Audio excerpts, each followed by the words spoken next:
اب جب be be جان نے فون کر کے آنے کا کہا تو میں کیا کہتا، لہٰذا ہاں کر دی۔ ابا بہت کم اتنا لمبا فکرہ بولتے تھے۔ میں جانتی ہوں نا اسے، آپ کے لاڈ پیار کی وجہ سے وہ ویسے ہی کچھ خودسر ہو گئی ہے، اور وہ تو رفیہ کے شوہر کو نہیں بخشتی۔ ہر دفعہ جب بھی جاتی ہے، کبھی اس کی ساس اور کبھی سلیم میاں سے لڑ جھگڑ کر آ جاتی ہے۔ پھر وہ خود اپنے لیے کیسے برداشت کرے گی کہ پہلے سے شادی شدہ اور ایک بچی کے باپ کے حوالے کر دیا جائے اسے؟ لڑکے کی عمر بھی تو چھوٹی عمر میں لڑکے کی شادی بھی تو چھوٹی عمر میں ہو گئی تھی، بے شک ہو گئی تھی، لیکن ہے تو وہ شادی شدہ۔ اور کیا رنوے صرف میری بچیوں کے لیے رہ گئے ہیں؟ رشتہ داروں نے تو تماشا بنا کر رکھ دیا ہے۔ اگر خدا نے اس گھر میں بیٹیاں زیادہ دے دی ہیں تو اس کا یہ مطلب تو نہیں کہ ہم نے دوسروں کے در پہ پھینکی ہوئی ہیں۔ جس کا دل چاہتا ہے بولی لگا کر چل دیتا ہے۔ اماں ہاسی ہبگی سے بول رہی تھی اور دوسرے کمرے میں بیٹھی ربیہ کے گالوں پہ آنسو ایک تواتر سے اپنے نشان چھوڑ رہے تھے۔ اگرچہ اماں بابا نیچی آواز میں بات کر رہے تھے، لیکن رات کا وقت ہونے کی وجہ سے آواز بخوبی سنائی دے رہی تھی۔ اسے ایک نظر دوسری چارپائی پہ سوئی اپنی نٹ کھٹ سی بہن پر ڈالی اور دل دکھ کی شدت سے جیسے پھٹنے کے قریب ہو گیا۔ ٹھیک ہے رشید مرزا، میں کوشش کروں گی۔ اماں شاید قائل ہو چکی تھیں۔ اف میرے خدا، کبھی غربت نہ دینا کسی کو، جہاں غربت ہو تو اتنا بوجھ نہ دینا بیٹیوں کا۔ ربیہ نے ایک کرب سے آنکھیں بند کر کے شدت سے دعا کی۔ بی بی جان، انہوں نے ہولے سے پکارا۔ قدسیہ بانو نے پان بناتے ہوئے انہیں غور سے دیکھا، جو کہ ہنسی مزمحل اور افسردہ سی لگ رہی تھی۔ تمہاری دلہن بڑی دلہن، کیا بات ہے؟ طبیعت تو ٹھیک ہے تمہاری؟ انہیں ایک قدرے تشویش لاحق ہو گئی۔ بی بی جان، میں مصطفیٰ کی طرف سے بہت پریشان ہوں، پھر اب مینا بھی نہیں سنبھلتی۔ اگر ایک بار رونا شروع کر دے تو کسی سے چپ ہونے کا نام نہیں لیتی، حتیٰ کہ شزرا جو اسے سارا دن سنبھالتی ہے اسے بھی مانوس نہیں ہو رہی۔ اب وہ ماں کی گود تلاش کرتی ہے۔ کہاں سے لا کر دوں اسے ماں؟ وہ روحانسی لہجے میں بولتی چلی گئی۔ میں نے تو کہا ہے کہ مصطفیٰ دوسری شادی کر لے، لیکن وہ کسی بھی طرح راضی نہیں ہوتا۔ ہاں، یہی بات میں نے تمہارے بابا جان سے بھی کہی تھی۔ ان کا خیال ہے کہ ابھی مصطفیٰ کو مجبور نہ کیا جائے تو بہتر ہے۔ نائمہ کا دکھ ابھی تازہ ہے، اور پھر وہ اس کی محبت بھی تو تھی۔ آہستہ آہستہ یہ بھلا پائے گا اسے۔ بی بی جان نے بڑی بہو کو دلاسا دیتے ہوئے کہا۔ آخر کب تک؟ بچی ماشاءاللہ سے 6 ماہ کی ہونے والی ہے، بھرا پورا گھر ہے، وہ سب اسے چاہتے ہیں، لیکن بی بی جان، مجھے صرف مینا کی فکر نہیں ہے۔ میں چاہتی ہوں کہ مصطفیٰ بھی زندگی کی طرف لوٹ آئے۔ جانے والوں کے ساتھ تو نہیں جایا جا سکتا۔ بی بی جان پلیز کچھ کریں، میرا اکلوتا بیٹا ہے، اور جوانی میں ہی اسے یہ اتنا بڑا دکھ سہنا پڑا ہے، بالکل مرجھا کر رہ گیا ہے۔ ان کی آواز میں آنسوں کی آمیزش اور بڑھ گئی۔ قدسیہ بانو نے دکھ اور ہمدردی سے انہیں دیکھا۔ رائمہ کے متعلق کیا خیال ہے تمہارا؟ بی بی جان نے اس سوال پہ آنکھیں پوچھتے ہوئے وہ چونک گئی۔ نہیں بی بی جان، یہ ممکن نہیں ہے، کیونکہ مجھے معلوم ہے کہ ان کے گھر کا ماحول کس طرح کا ہے۔ ٹھیک ہے، نائمہ بھی اسی کی بہن تھی، لیکن اس کی عادات ان سے کچھ مختلف تھی۔ نگاہوں تلے رائمہ کا وہ رویہ گھوم گیا جب 2 ماہ قبل نائمہ کی وفات والے دن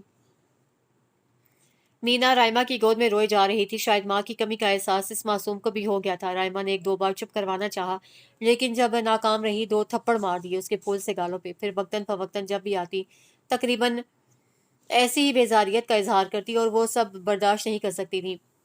اچانک ایک خیال بجلی کی طرح ذہن میں کوندا، اس کا اظہار بھی انہوں نے بی بی جان سے کر دیا۔ وہ بھی سن کر لمحہ بھر کے لیے چپ رہ گئی۔ آخر وہ سوچیں گے تو جب کنوارا تھا ان کا بیٹا تب پوچھا نہیں، اور اب چلے آئے ہیں۔ ان کے اس نکتہ پر وہ بھی ندامت سے سر جھکا گئی۔ اچھا، آنے دو اپنے بابا جان کو، ان سے بات کروں گی، انہوں نے تسلی دی تو وہ مطمئن سی ہو اٹھ کر کچن کی طرف بڑھ گئیں۔ ساس سے اپنی پریشانیاں شیئر کر کے وہ یوں ہی مطمئن ہو جاتی تھیں۔ گردیزی ہاؤس میں کمال شاہ گردیزی کے 4 بیٹے مظفر گردیزی، مقصود گردیزی، مسعود گردیزی اور انور گردیزی رہتے تھے۔ مظفر گردیزی کی 6 بیٹیاں اور 3 بیٹا تھا۔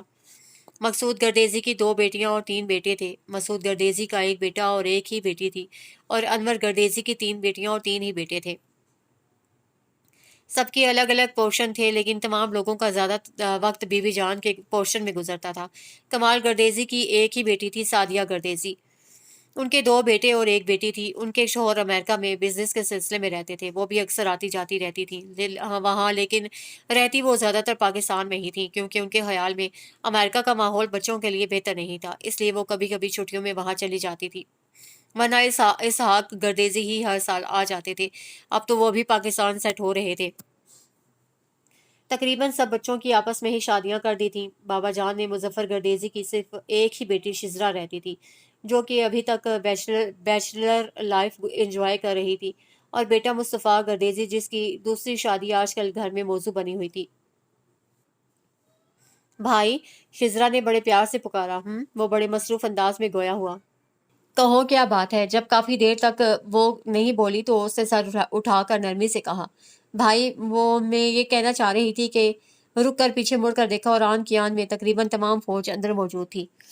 خیریت، یہ آج سب میرے کمرے میں کیوں نازل ہوئے ہیں؟ وجہ پوچھ سکتا ہوں؟ پین کا سرا منہ میں دبا کر مصطفیٰ نے حیرت سے سب کو دیکھا۔ کیوں، کیا ہم تمہارے کمرے میں نہیں آ سکتے؟ مسعود نے سب کی نمائندگی کرتے ہوئے خفگی سے پوچھا۔ نہیں بھائی، آ سکتے ہو، کیوں نہیں آ سکتے، لیکن اچھا خیر چھوڑو، یہ بتاؤ شزرا تم کیا کہہ رہی تھی؟ اس نے شزرا کی طرف رخ موڑا تو اسے سٹ پٹا کر سب کی طرف دیکھا۔ چاچو، آپ کی دلہن کب آئے گی؟ 5 سالہ کامی نے فٹ رٹا رٹایا سبق دہرا کر گویا سب کو مشکل سے نکال دیا۔ بھابھی، مصطفیٰ نے خفگی سے سمیرا بھابھی کی طرف دیکھا۔ ٹھیک تو کہہ رہا ہے، بس اب تمہاری شادی ہو جانی چاہیے، سمیرا بھابھی نے اس کی خفگی کی پرواہ کیے بغیر تیزی سے کہا۔ آپ شاید بھول رہی ہیں کہ میری شادی ہو چکی ہے اور میں بابا جان کو اپنا فیصلہ بھی سنا چکا ہوں، وہ قطعیت سے بولا۔ مصطفیٰ، میرے بھائی، زندگی ایسے تو نہیں گزرے گی نا، پھر کچھ مینا کا بھی احساس کرو۔ چندہ ابھی وہ ماں کے لمس سے اتنا واقف نہیں ہے، لیکن تم شاید نہیں جانتے کہ جیسے جیسے وہ بڑی ہوئی اس کو ماں کی کتنی ضرورت ہوگی۔ سمیرا نے ہمت نہیں ہاری تھی، باقی سب فی الحال خاموش تھے۔ مینا کو میں ماں اور باپ دونوں کا پیار دوں گا، اور پھر اسے پیار دینے والے اتنے اور لوگ ہیں۔ وہ ہر دلیل رد کر رہا تھا۔ نہیں مصطفیٰ، تمہاری یہ بھول ہے کہ تمہارے پیار سے وہ بہل جائے گی۔ ٹھیک ہے، یہاں سب اسے چاہتے ہیں، لیکن اس کی زندگی میں جو خلا ہے ماں کی کمی کا، اسے تم کبھی پورا نہیں کر سکو گے۔ صوبیہ آپا بھی میدان میں کودی۔ اس کے بعد تو سب نے اپنے اپنے دلائل دے کر قائل کرنا شروع کر دیا۔ سب مینا کا سہارا لے کر اسے سمجھانے کی کوشش میں تھے، لیکن اس کی نہ ہاں میں نہ بدلی۔ وہ کیسے اپنا پیار، اپنی زندگی نائمہ کو بھول جاتا، جس کی 2 سالہ رفاقت ہی اس کا سرمایہ حیات تھی۔ اس کی یادوں کے سہارے تو وہ ساری زندگی بتا سکتا تھا، لیکن گردیزی ہاؤس کے مکین اسے اس طرح ویران اور تنہا نہیں دیکھ سکتے تھے۔ ہر ایک کو اسی کی فکر تھی۔ پھر تو ہر ایک نے اٹھتے بیٹھتے اسے فورس کرنا شروع کر دیا، اور یہی بات اسے طیش میں مبتلا کیے جا رہی تھی۔ نتیجتاً اسے کم سے کم وقت گھر میں گزارنا شروع کر دیا۔ کون کیا کر رہا ہے، کیا کہہ رہا ہے، اسے اس کی متعلق پرواہ نہ تھی۔ حد تو یہ کہ وہ مینا سے بھی غافل ہونے لگا، تو بابا جان کو مجبوراً انتہائی قدم اٹھانا پڑا۔ اچھا بھائی، سب ڈبے سیٹ ہو گئے ہیں؟ اس نے جلدی سے اپنی جگہ پہ کھڑے ہوتے ہوئے پوچھا۔ جی، سب نے یک زبان ہو کر کہا۔ تو اس نے زبیہ کو اشارہ کیا۔ اس کے وسل بجانے پر منہ سے آواز نکالی اور ٹرین سٹارٹ ہو گئی۔ کوئی دیکھ کر کہہ سکتا تھا کہ وہ بی اے کے ایگزام دے چکی ہے اور حرکتیں بالکل بچوں والی ہیں۔ حد تو یہ کہ باقی سب بہنیں بھی اسی کے نقش قدم پر چل رہی تھیں۔ آپا اسٹیشن آ گیا۔ آخر کافی دیر کے انتظار کے بعد سبرینا کو کہنا پڑا، نہیں بھائی، اس اسٹیشن پر گاڑی نہیں رکے گی۔ اس نے منہ سے انجن کی آواز نکالتے ہوئے اطمینان سے جواب دیا اور اپنا سفر جاری رکھا۔ آپا، ایک ڈبہ گر گیا، پیچھے سے گڑیا نے چیخ کر کہا، تو اس نے ہنگامی بریک لگا کر پیچھے دیکھا۔ رفیہ آپا کی سونیا کے کیلے کے چھلکے پر سے پھسل گئی تھی، جسے سبیہ نے فوراً آگے بڑھ کر سنبھال لیا تھا، اور زبردست قسم کی ڈانٹ سونیا کو سے چھوٹے سلمان کو پلا کر، جسے کیلا کھاتے ہوئے ابھی چھلکا پھینکا تھا، دوبارہ سونیا کو اس کی پوزیشن پر کھڑا کر دیا تھا۔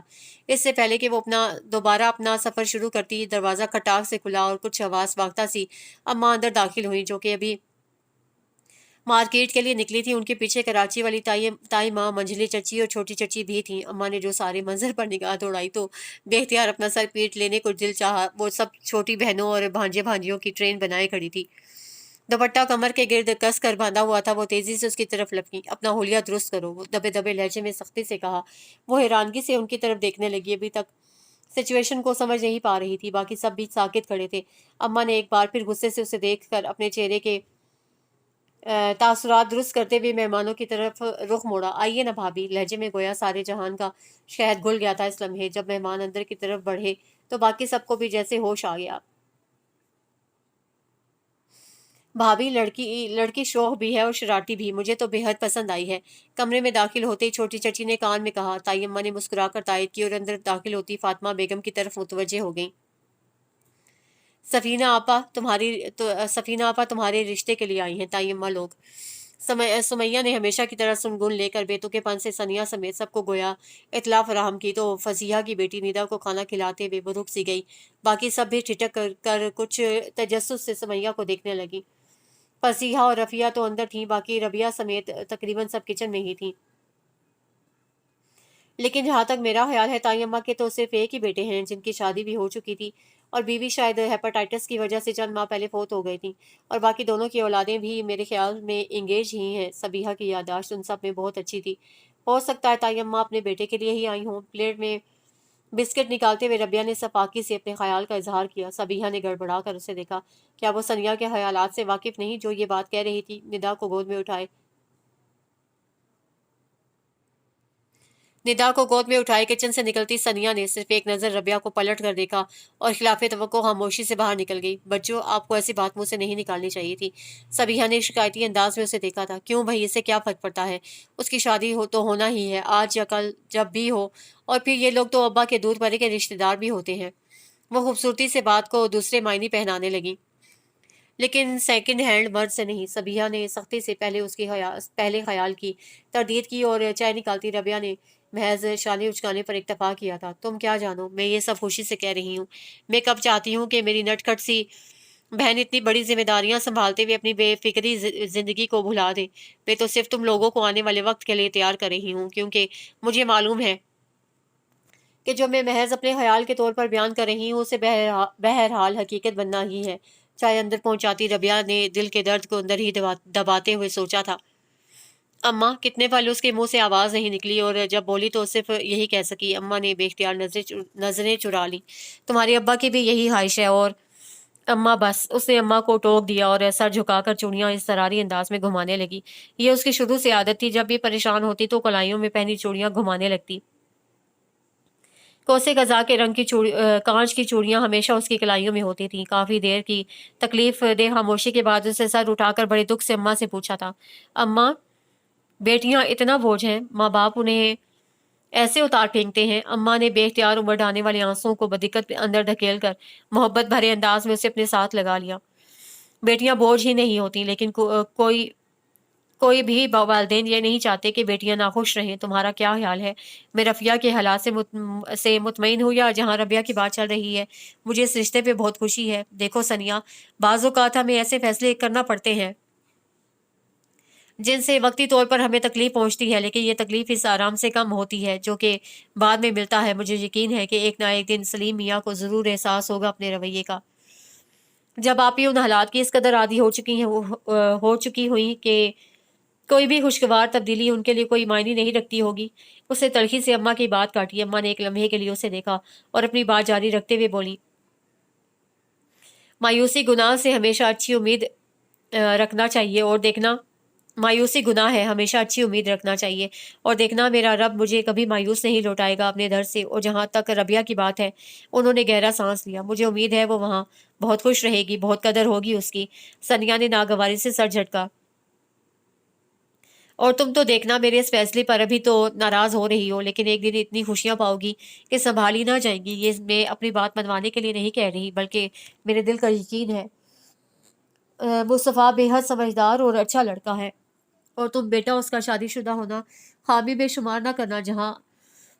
جہاں آرا کو میری بچیوں کی تربیت پر بھروسہ ہے، تبھی اسے تمہیں منتخب کیا ہے۔ اماں کے لہجے میں فخر تھا، اور یہ بھروسہ اور اعتماد کچھ عرصہ پہلے کیوں نہ آیا تھا؟ اسے چپتے لہجے میں سوال کیا۔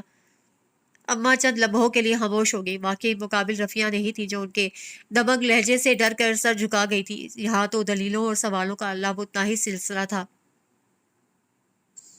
سریا، تمہیں بچوں سے محبت ہے نا؟ تو کیا تم یہ چاہو گی کہ 6 ماہ کی وہ بچی ماں کی محبت کو ترسے؟ اماں نے نفسیاتی طور پر اسے گھیرنا شروع کر دیا۔ اسے یہ محبت کوئی اور بھی دے سکتا ہے؟ جب بچی کو نئی گود سے آشنا کروانا ہی ہے تو وہ کوئی بھی ہو سکتی ہے، اور یہ آپ کیسے کہہ سکتی ہیں کہ میں اس بچی کو ماں کا پیار اور محبت ہی دوں گی؟ اماں نے مسکراتی ہوئے اس کی دلیل کو سنا۔ یہ میں گارنٹی دیتی ہوں، ان کے لہجے میں یقین تھا۔ بس میں نے کہہ دیا ہے کہ یہاں شادی نہیں کروں گی، اسے اڑیل لہجے میں کہا۔ بیٹا، میرے ان جڑے ہاتھوں کا واسطہ ہے، میں نے تو بہت مان سے ان سے ہاں کہہ دی ہے۔ مجھے جھوٹا نہ کروانا۔ بلاخر اماں کا ضبط بھی ٹوٹ گیا اور بے اختیار ہاتھ جوڑ کر رو دی تو وہ تڑپ اٹھی۔ اماں، ان کے ہاتھوں پر سر رکھ کر وہ سسک دی۔ تقدیر کیسے لمحوں میں فیصلہ سنا کر دور کھڑی ہنستی رہتی ہے، اور یہ آج معلوم ہوا تھا۔ یار بھابی، یہ اپنے ایس پی صاحب کب آئیں گے؟ وکاس پاس بیٹھتے ہوئے پوچھا۔ ویکینڈ پر ہی آئیں گے، وہ مینا کو چینج کر رہی تھی اور اسے خوب شور مچا رکھا تھا۔ اور آپ کب جائیں گی حیدرآباد؟ میں، اس کے ہونٹوں نے بے آواز جنبش کی، اگرچہ اپنی طرف سے وہ مطمئن تھی کہ وہ مصطفیٰ کی بالکل پرواہ نہیں کرے گی اور صرف مینا کو توجہ دے گی، لیکن کبھی کبھی مصطفیٰ کے حوالے سے کوئی ایسی بات گھر میں اسے کر دی جاتی تھی کہ وہ لاجواب ہو جاتی تھی۔ وقاص نے ایک لمحے میں اس کے چہرے کے بدلتے رنگ کو جانچ لیا تھا اور خود کو اندر ہی اندر سرزنش کرتے ہوئے فوراً موضوع بدلا۔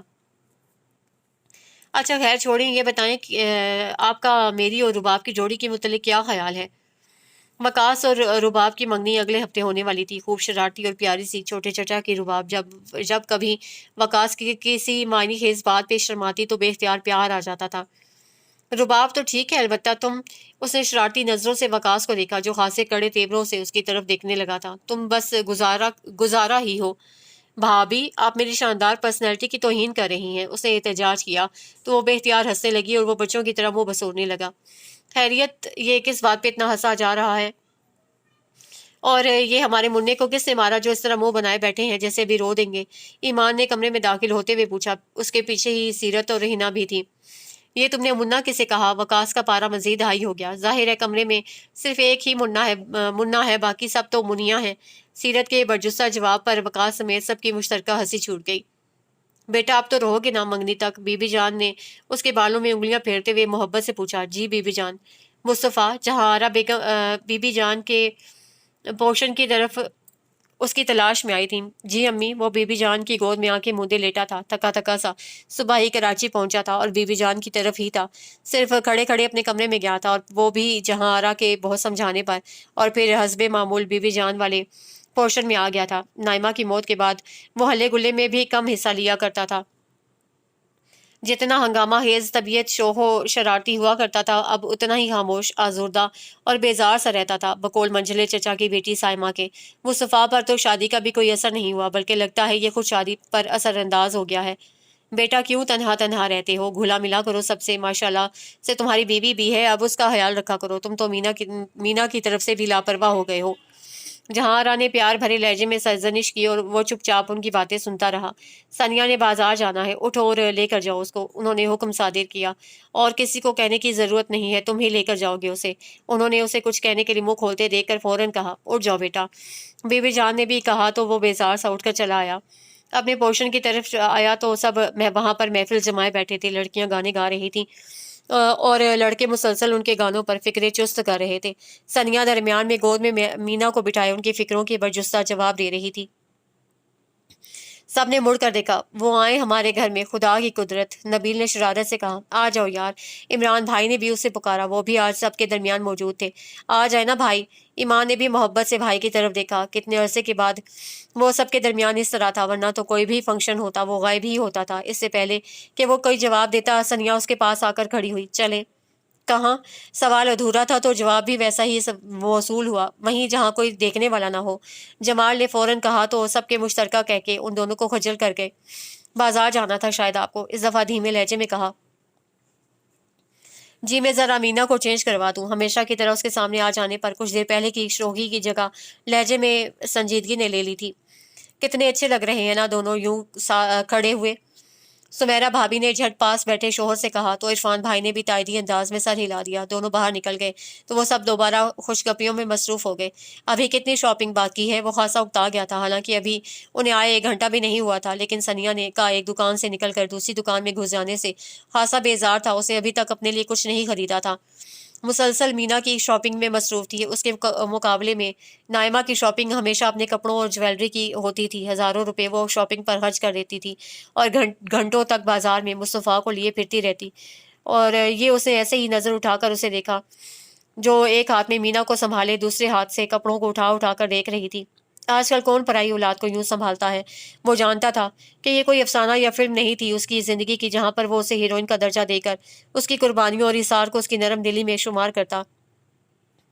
لیکن گھر میں تو سب اس بات کا اعتراف کرتے تھے کہ مینا سنیا سے بہت اٹیچ ہو گئی ہے۔ وہ کھڑا یوں ہی اوٹ پٹانگ سوچوں میں گم رہا۔ چلیں، وہ اس کے پاس کھڑی ہوئی تھی۔ کہاں؟ چونک کر اس نے اس کے انداز میں پوچھا تو سنیا کے ہونٹوں پر بے اختیار شرارتی مسکراہٹ دوڑ گئی اور وہ خجل سا ہو کر دکان سے باہر نکل آیا۔ اف، میں کیسے جاؤں گی ہال میں؟ مجھ سے تو چلا بھی نہیں جا رہا۔ وہ بری طرح لہنگے میں الجھی ہوئی تھی۔ مینا کو سمیرا بھابھی لے گئی تھی۔ گود میں اٹھا کر لے جاؤں؟ غیر متوقع جملہ پر چونک کر سر اوپر اٹھایا۔ آیا وہ مذاق کر رہا تھا یا حسب عادت طنز کیا جا رہا تھا؟ لیکن وہ اپنی بات کہہ کر پلٹ چکا تھا۔ سنیا، کتنی دیر ہے تمہیں؟ لڑکیاں اسے بہت کم بھابھی کہا کرتی تھیں۔ اب بھی ربیہ نے آ کر اسے پوچھا۔ بس تیار ہوں میں، اس نے لہنگے کو سنبھالتے ہوئے جواب دیا۔ لائٹ پنک لہنگا اس کی رنگت سے میچ کرتا ہوا اسے خاصی دلکش بنا رہا تھا۔ بی بی جان کے کہنے پر پہننا پڑا تھا، ورنہ ارادہ کوئی ہلکا پھلکا سا سوٹ پہننے کا تھا۔ ہال میں داخل ہوئی تو کئی نگاہیں اس کی طرف اٹھ گئیں۔ وہ ہنسی نروی سی گرتی پڑتی آگے بڑھی تھی۔ شاید پاؤں غلط رکھا گیا تھا یا پھر کسی نے بہت گہری نظر سے اس کا جائزہ لیا تھا کہ وہ دھڑام سے نیچے تھی۔ مارے خفت کے اس کا رنگ سرخ ہو گیا۔ یہ بھی شکر تھا کہ اس طرف نسبتاً اندھیرا تھا اور لوگ بھی متوجہ نہیں تھے، لیکن اس کی خجالت کی وجہ وہ لوگ نہ تھے بلکہ مقابل شخصیت تھی جس کے قدموں میں وہ گری ہوئی تھی۔ مصطفیٰ نے بمشکل ہونٹوں تک آئی مسکراہٹ کو ضبط کیا۔ اٹھے بھی اب یا پھر رات یہیں گزارنے کا ارادہ ہے؟ وہ بھی تک سر جھکائے خجل سی بیٹھی تھی۔ مصطفیٰ نے چند لمحوں تک اس کے جھکے سر کو دیکھا اور پھر جھک کر اسے ہاتھ سے پکڑ کر اٹھا دیا۔ سنیا نے پہلی دفعہ عجیب سی جھجک محسوس کی اور آہستگی سے ہاتھ چھڑوا کر آگے کی طرف بڑھ گئی۔ یہاں پر مسلسل اس کے نام کی پکار جاری تھی۔ بھائی نائمہ بھابھی سے بہت محبت کرتے تھے اور ان کی دیوانگی کا یہ حال تھا کہ صرف بی ایس سی کی تھی انہوں نے اور نائمہ کے ساتھ شادی کا شوشہ چھوڑ دیا۔ سب حیران تھے لیکن وہ بضد رہے، اور یوں وہ ہماری فیملی میں بننے والے کم عمر ترین دولہا تھے۔ یہ تو شادی کے بعد انہوں نے ایم ایس سی کی اور پھر سی ایس ایس کا ایگزام دیا تھا۔ سیرت اسے بتا رہی تھی کل حیدرآباد جانا تھا اور پیکنگ وغیرہ کرتے ہوئے پرابلم اس کے ہاتھ لگ گیا تھا۔ پیکنگ وغیرہ کرتے ہوئے پر البم اس کے ہاتھ لگ گیا تھا۔ اور کون؟ اسے ایک تصویر کی طرف اشارہ کیا جہاں مصطفیٰ کے ساتھ بے حد خوبصورت سی نائمہ کھڑی تھی اور دونوں کے دائیں بائیں لڑکے کھڑے تھے۔ پیچھے سمندر میں ڈوبتے سورج کا خوبصورت سا نارنجی عکس تھا۔ دراصل مصطفیٰ بھائی شروع سے ہی بہت چلبلی اور شوخ طبیعت کے مالک تھے، حتیٰ کہ بابا جان بھی ان کی شرارتوں سے محفوظ نہیں رہتے تھے۔ پھر انہیں بیوی ملی تو وہ بھی ایسی ہی تھیں، لاپرواہ اور چنچل سی۔ اگرچہ ان کی عادتوں سے بعض اوقات امی بھی عاجز آ جاتی تھی لیکن پھر بھی برداشت کرنا پڑتا تھا۔ سب کزنز اگرچہ آپس میں فرینک ہیں لیکن لڑکیوں کے لیے ایک حد مقرر ہے گڈیزی ہاؤس میں، اور اس حد سے کبھی بھی کسی نے نکلنے کی کوشش نہیں کی۔ لیکن نائمہ بھابھی بعض اوقات اس پابندی کو موڑ جایا کرتی تھی۔ بھائی کے دوستوں میں کھلے عام گھومتی پھرتی تھی، پکنک کے پروگرامز میں بھی وہ آگے ہوتی تھی، اور یہ تصویریں اسی وقت کی ہیں۔ یہ سب مصطفیٰ بھائی کے دوست کی ہیں۔ اسی وقت ہی چھوٹی چچی اور منجلی چچی کے ساتھ مصطفیٰ اندر داخل ہوا تھا۔ سیرت نے البم بند کر کے ایک طرف رکھ دی تھی لیکن وہ اپنی توجہ اس کی طرف سے ہٹا نہ سکی۔ بھابھی مینا رو رہی ہے، سیماب کی پکار پر وہ باہر کی طرف لپکی تھی۔ چچی اور چھوٹی چچی جنہیں سب آپا کہتے تھے تائی اماں سے باتوں میں مصروف ہو گئی۔ مصطفیٰ اندر کمرے میں چلا گیا۔ ویسے بھابھی، رشید بھائی کی یہ بیٹی تو ہیرا ہے، آپ تو خوش قسمت ہیں جنہیں اتنی سگھڑ فرمانبردار بہو ملی ہے۔ آپا نے کھلے دل سے تعریف کی تھی۔ تائی اماں ہولے سے مسکرا دی۔ واقعی یہ سچ تھا، سنیا نے انہیں کبھی بھی مایوس نہیں کیا تھا۔ شوہر کی توجہ نہ ملنے کے باوجود وہ سب سے ایسے ہی گھلی ملی ہوئی تھی کہ ایسے لگتا تھا جیسے صدیوں سے یہاں رہتی آ رہی ہو۔ سیکنڈ ہینڈ مرد کے جذبات تو پہلے ہی سرد ہو چکے ہوتے ہیں، ان میں جذبات کی چنگاری کا ہلکا سا ذرہ بھی نہیں ہوتا جو وہ دوسروں کو دے سکے۔ مجھے یہ سمجھ نہیں آتی کہ جب وہ پہلے ہی اپنے جذبات کسی پہ لٹا چکے ہوتے ہیں تو دوسری شادی کر کے ایک کنواری نوخیز جذبات والی لڑکی کو کیوں امتحان میں ڈالتے ہیں۔ باہر برستی چھم چھم بارش میں اسے اپنی ہی آواز کی باز گزشت سنائی دے رہی تھی۔ اپنے گروپ کے سامنے بولتے ہوئے اس کا چہرہ سرخ پڑ جاتا تھا اس موضوع پر۔ یہ تم آخر شادی شدہ رنوے مردوں کے پیچھے کیوں پڑی رہتی ہو؟ تمہاری گفتگو کا ہر موضوع ان سے شروع ہو کر انہی پر ختم ہوتا ہے۔ عالیہ کبھی کبھار بہت چڑ جاتی تھی اور وہ اس کی بات سن کر چونک گئی۔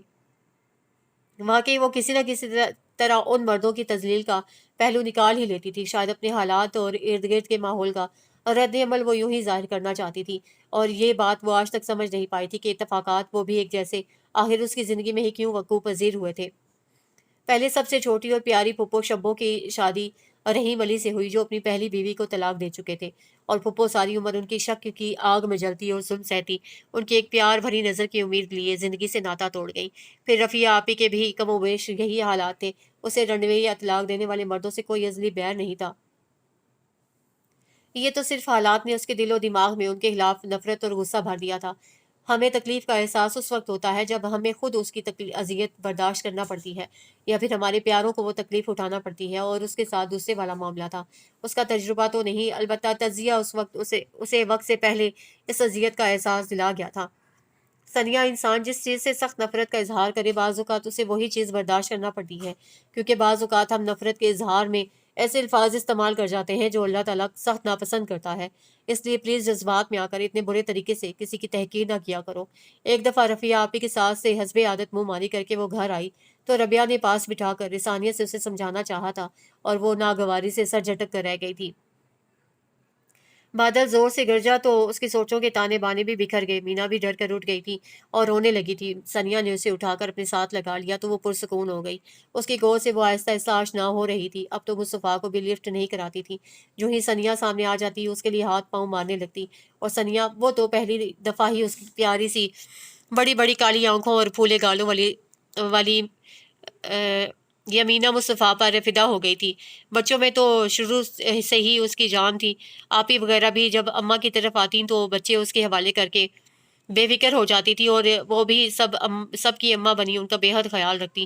اور شاید مصطفیٰ بھی اس کی محبت دیکھ کر بیٹی سے لاپرواہ ہو گیا تھا۔ صبح کا گیا شام کو آتا تھا اور پھر کلب چلا جاتا اور آدھی رات کو واپس آتا۔ پتہ نہیں وہ خود سے فرار چاہتا تھا یا پھر اس سے اور اپنی بیٹی سے۔ یہ تو بہرحال سچ تھا کہ جتنا وقت بیٹی کے پاس رہتا اپنی تمام محبتیں اس پر لٹا دیتا تھا، لیکن اگر غافل ہوتا تو ہفتے گزر جاتے اور وہ بیڈ روم میں آنا تک بھول جاتا، اور یاد دہانی کروانا تو ثانیہ رشید کے اصولوں میں کبھی بھی شامل نہ رہا تھا۔ کچھ تو وہ خود مصطفیٰ کا گردیزی کی طرف ملتفت نہیں تھی، اور پھر مصطفیٰ کا سرد رویہ بھی بیچ کی دیوار مزید بلند کرنے میں مددگار ثابت ہوا تھا۔ 2 سال کی رفاقت کم نہیں ہوتی مصطفیٰ گردیزی، اور وہ بھی اس صورت میں جب اس رفاقت میں اپنی پسند اور محبت شامل ہو تو یہ پوری زندگی کے لیے سرمایہ بن جاتی ہے۔ روزانہ کی طرح آج بھی سائڈ ٹیبل پر پڑی ہوئی نائمہ اور مصطفیٰ کی تصویر کو دیکھتے ہوئے وہ فرد جرم عائد کر کے بظاہر پرسکون ہو گئی۔ مینا شاید دوبارہ سو گئی تھی۔ اس نے احتیاط سے اسے کورٹ میں ڈالا، شیشوں کے پار نظر دوڑائی۔ باہر ابھی تک بارش ہو رہی تھی، رات آدھی سے زیادہ بیت چکی تھی اور مصطفیٰ کا کہیں پتہ نہیں تھا۔ کبھی کبھی تو اسے مصطفیٰ پر بھی ترس آنے لگتا تھا۔ بیچارہ اپنی محبوب بیوی کی یادوں کو کم کرنے کے لیے کتنا بھٹکتا تھا، سارا دن آفس میں مصروف رہتا اور شام کے وقت بھی خود کو مصروف رکھنے کے ہزار جتن کرتا تھا۔ اکثر تو رات میں پیٹرولنگ پر ہی ہوتا تھا، لیکن ثانیہ جانتی تھی کہ جتنا بھی خود کو مصروف رکھ لے نائمہ کو بھلانے کی کوشش میں کبھی کامیاب نہیں ہو سکتا تھا۔ چہرے پر موجود اضطراب، بے چینی اور تھکن اس کے اندرونی خلفشار کا راز کھول دیتے تھے۔ وہ سونے کی کوشش کر رہی تھی جب باہر کا دروازہ کھلنے اور بند ہونے کی آواز سنائی دی۔ تھوڑی دیر کے بعد بیڈ روم کا دروازہ کھلا اور تھکے قدموں سے بھیگا ہوا مصطفیٰ اندر داخل ہوا۔ وارڈروب سے کپڑے نکالے اور باتھ روم میں گھس گیا۔ مینا پھر اٹھ گئی تھی۔ آج جانے کیوں وہ اتنی بے چین ہو رہی تھی۔ ثانیہ نے اسے اٹھا کر بیڈ پر اپنے پاس لٹا لیا اور ہولے ہولے تھپکنے لگی۔ تھوڑی دیر کے بعد مصطفیٰ باتھ روم سے نکلا اور گیلے بالوں کو رگڑتا ہوا بیڈ کی طرف بڑھا۔ تولیہ صوفے پر پھینکا اور اوندھے منہ بیڈ پر گر گیا۔ لائٹ آف کر دو پلیز، تکیوں میں منہ دیے وہ بولا تو بھنا کر رہ گئی۔ خود نہیں بند کر سکتا تھا، جبکہ وہ دیکھ بھی چکا تھا کہ مینا اس پر لپٹی سو رہی ہے، لیکن نہ جی آفس میں حکم چلا چلا کر شاید عادت خاصا پختہ ہو گئی تھی۔ جلنے کڑنے کا کوئی فائدہ نہیں تھا۔ وہ آہستہ سے مینا کو لٹا کر سوئچ بورڈ کی طرف بڑھ گئی۔ وہ کچن میں مینا کے لیے دودھ گرم کر رہی تھی۔ خانسامہ چھٹی لے کر اپنے گاؤں گیا ہوا تھا۔ اتوار کا دن ہونے کی وجہ سے مصطفیٰ بھی گھر پہ تھا اور مینا اس کے پاس تھی۔ اچانک تپش کا احساس ہوا تو پلٹ کر دیکھا، خوف سے رنگت زرد پڑ گئی۔ اماں! بے اختیار منہ سے چیخ برآمد ہوئی اور پھر چیخوں کا سلسلہ شروع ہو گیا۔ دہشت کی وجہ سے کوئی بات بھی ذہن میں نہیں آ رہی تھی۔ چوکیدار بھی شاید گیٹ سے باہر تھا۔ مصطفیٰ اماں اماں کی پکار اور چیخوں کو سن کر مینا کو چھوڑ کر کچن میں آیا۔ دیکھا تو ثانیہ کا دوپٹہ بری طرح آگ کی لپیٹ میں تھا اور وہ آنکھیں بند کیے مسلسل چلا رہی تھی۔ اس نے تیزی سے آگے بڑھ کر دوپٹہ اس کے شانوں سے کھینچا اور اسے اپنے جوتوں تلے مسل ڈالا۔ مصطفیٰ کو سامنے دیکھ کر وہ بلک اٹھی تھی اور اس کے سینے پر سر ٹکا کر بے اختیار رو دی۔ وہ چھوٹی چھوٹی تکلیفوں سے گھبرانے والی نہیں تھی، لیکن آج جس طرح وہ بال بچی تھی، اس خوف سے اسے خود پر ضبط کرنا مشکل ہو گیا تھا۔ ریلیکس، کچھ نہیں ہوا۔